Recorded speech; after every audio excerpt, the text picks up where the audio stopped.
Hi, I'm Father Dan Richards with Those Catholic Men. On the Feast of the Epiphany, we remember, among other things, the arrival of the wise men in Bethlehem to meet the newborn king. We all know the story well, and I think one of the most iconic images of the whole scene is the star. It not only illuminated that holy night, but of course also led the Magi on their way. But like John the Baptist, who had to decrease so that Jesus Christ could increase, so too the star was only pointing the way to Christ. It wasn't itself the center of attention. In reality, it was that little child born to the Virgin who became the true light of the world.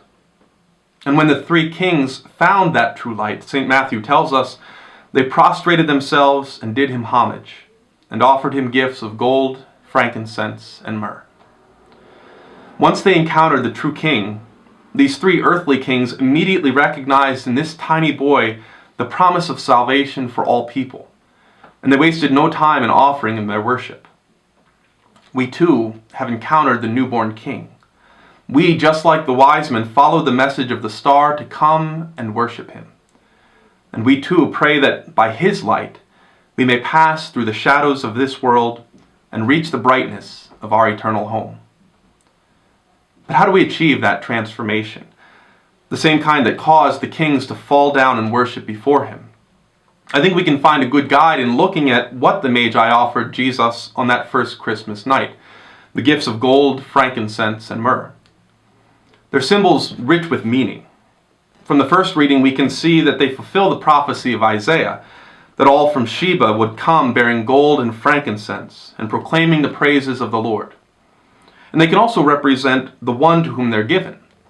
Gold for the kingship of Christ, frankincense, an incense used in worship for his divinity, and myrrh, used for anointing the dead, to represent his humanity. But perhaps, though, the gifts of the Magi can also tell us something about ourselves. After all, if we're called to be like the three kings, following the star, coming to know the newborn king, and falling down in adoration, then we're also called to offer him these gifts. And gifts very frequently tell us something of the one who gives them. So first they offered him gold, a gift as valuable today as it was then. Well, the most valuable thing that any of us has is God's very life within us. We offer this gift of gold to our King by keeping that flame of divine life burning brightly. And more concretely, by the good deeds we perform in the name of Christ, so that others can see his light too. They also offered him frankincense. Just like the incense we burn in our churches, so for thousands of years, people have burned incense as a symbol of prayer rising up to God. We offer this gift every time we turn to God in our prayer and adoration. Every time we thank him for his countless blessings, or intercede for others in their time of need, or when we simply give God praise for his goodness. And finally, they offered him myrrh. Used in the burial of the dead, it was a sign of bitterness and sorrow. It reminds us that even those things which bring with them pain and sadness can be offered to God. We offer him this gift by accepting the crosses that come to us, by our willingness to make certain sacrifices, and by offering to God even our tears and our heartbreak.